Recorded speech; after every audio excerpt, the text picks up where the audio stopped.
네, 특세 중 오늘 29일 새벽기도 매일 성경 본문에 따라서 오늘 말씀 이사야서 14장 1절부터 23절 말씀을 가지고 잠깐 은혜를 나누고자 합니다. 본문이 굉장히 길어요. 그래서 다 읽지 못하고 앞에 있는 14장 1절부터 2절까지 이 두 절만 읽고 말씀을 간략하게 설명드리도록 하겠습니다. 14장 1절 2절 제가 읽겠습니다. 여호와께서 야곱을 긍휼히 여기시며 이스라엘을 다시 택하여 그들의 땅에 두시리니 나그네 된 자가 야곱 족속과 연합하여 그들에게 예속될 것이며 민족들이 그들을 데리고 그들의 본토에 돌아오리니 이스라엘 족속이 여호와의 땅에서 그들을 얻어 노비를 삼겠고 전에 자기를 사로잡던 자들을 사로잡고 자기를 압제하던 자들을 주관하리라. 아멘.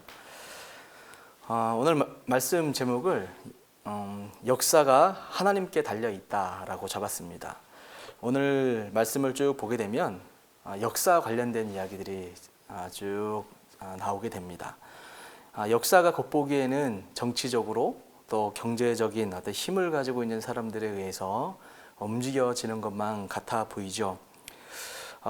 소수의 실세들, 역사에 획을 그어낼 수 있는 듯한 그런 힘 있는 사람들이 주도하는 것 같지만 실제로는 하나님께서 모든 계획을 지금 이루어 가고 계시다라는 거죠.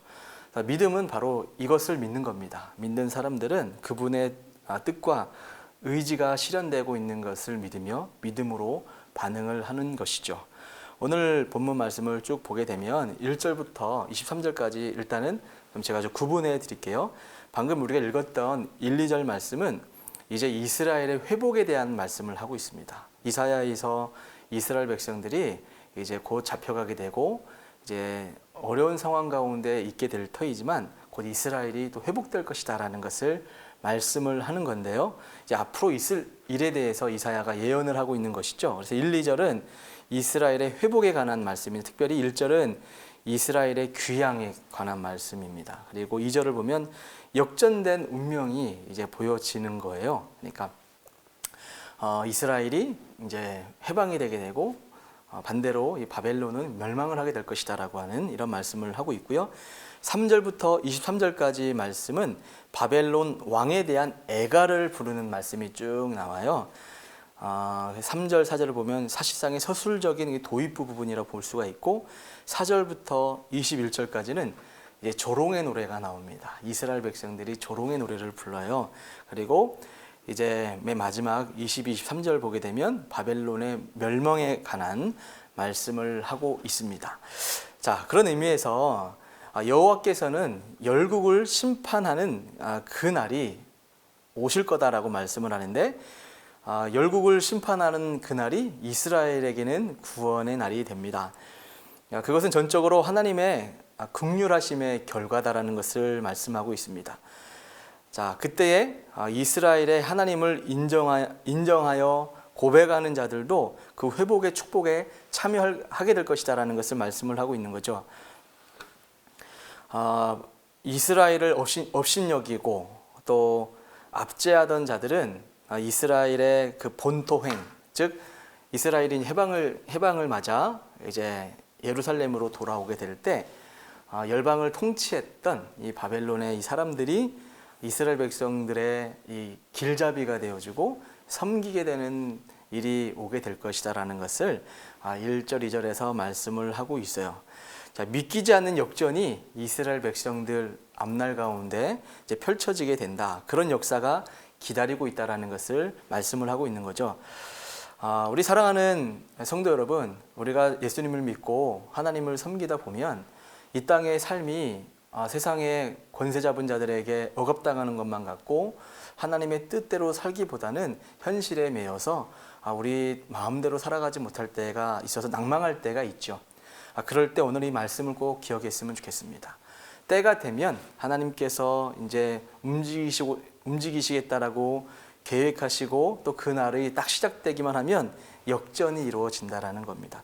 믿는 사람들은 이 하나님을 의지하는 거예요. 세상을 살아가며 섬길 때 언젠가는 세상으로부터 우리가 하나님의 은혜로 섬김받는 날도 올 수 있다라는 것을 믿고 평화로운 삶을 살아가고자 애쓰는 것, 그것이 바로 믿음 생활이다라고 말씀을 드릴 수가 있습니다. 자, 그러면서 이제 3절부터 23절을 보게 되면 좀 전에 설명을 드렸던 바와 같이 이제 바벨론 왕에 대한 애가가 쭉 이야기가 되는데, 이것도 좀 더 세밀하게 들어가 보면 땅에는 안식을, 또 스올에는 소동을 가져다주는 그 심판으로 설명을 드릴 수가 있습니다. 바벨론이 망하자 온 땅이 조용하고 안식을 누리기 시작합니다. 그리고 곡소리, 신음소리가 가득했던 곳에 노래소리가 들려지게 되고 기쁨의 소리가 가득하게 된다는 것을 말씀을 하고 있습니다. 이제 아무도 자신을 뵐 자들이 없어졌다고 열방이 안심을 하게 되는 것이죠. 반면에 과거 이 땅을 호령하며 정말 많은 사람들을 괴롭게 했던 이 바벨론은 스올에 들어가게 됩니다. 이 스올에 들어가게 되니까 이 전체적인 말씀을 쭉 오늘 시간이 있었을 때 잘 읽어보시면 조롱하는 이야기들이 나와요. 예를 들면 이런 겁니다. 너도 연약하여 우리와 같이 되었네 라고 이런 식의 말씀을 하게 되고요. 또 그럴 줄 몰랐다. 힘이 있을 때는 아무도 이런 날 이런 운명이 될 줄 몰랐다라는 이런 상황을 이제 노래로, 애가로, 조롱의 노래를 부르는 것을 볼 수가 있습니다. 마치 구더기 바닥에 마치 지렁이를 이불 덮고 사는 것만 같은 비참한 처지에 들어가게 되는 것이 이 바벨론이다라고 말씀을 하고 있습니다. 그런 의미에서 우리가 한 가지 기억했으면 좋겠습니다. 우리가 사람이기에 세상의 권세 잡은 자들, 부귀영화를 누리는 자들, 이런 사람들을 때로는 부러워할 때가 있습니다. 힘들고 특별히 지칠 때 그런 힘 있는 자들이 부럽기 마련이죠. 그런데 대체적으로 세상의 부귀영화를 누리며 세상적 방법으로 살아가는 사람들은 교만합니다.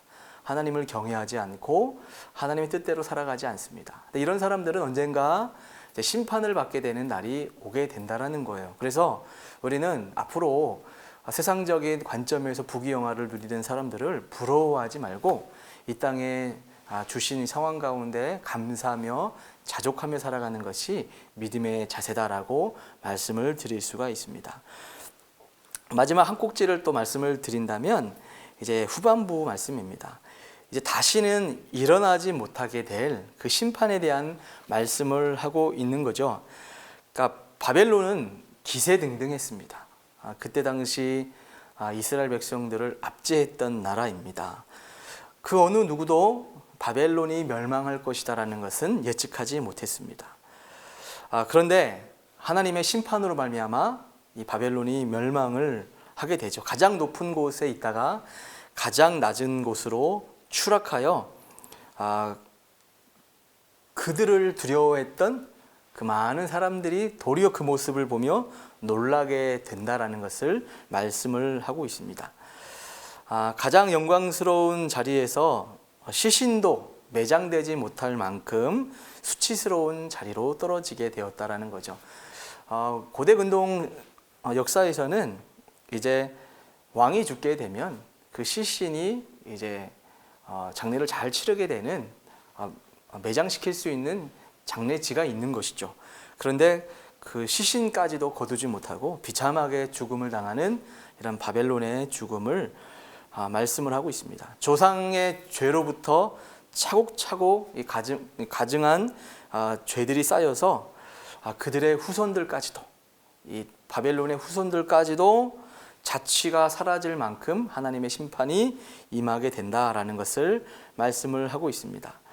사랑하는 성도 여러분, 오늘 본문 말씀을 보면서 하나님을 대적하고 말씀 안에 살아가지 않는 사람들에게는 언젠가는 심판이 찾아오게 됩니다.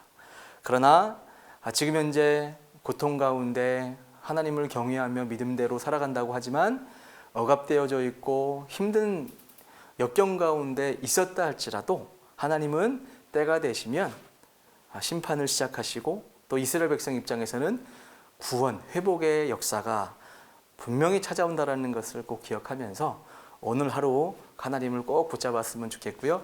믿음으로 모든 것들을 이해하고 역사의 주관자는 하나님이시니 그 하나님 안에서 모든 것이 선하게 이루어져 가고 있다는 것을 믿으며 그렇게 하루를 살아내는 우리 3일의 성도 되기를 주님의 이름으로 축복합니다.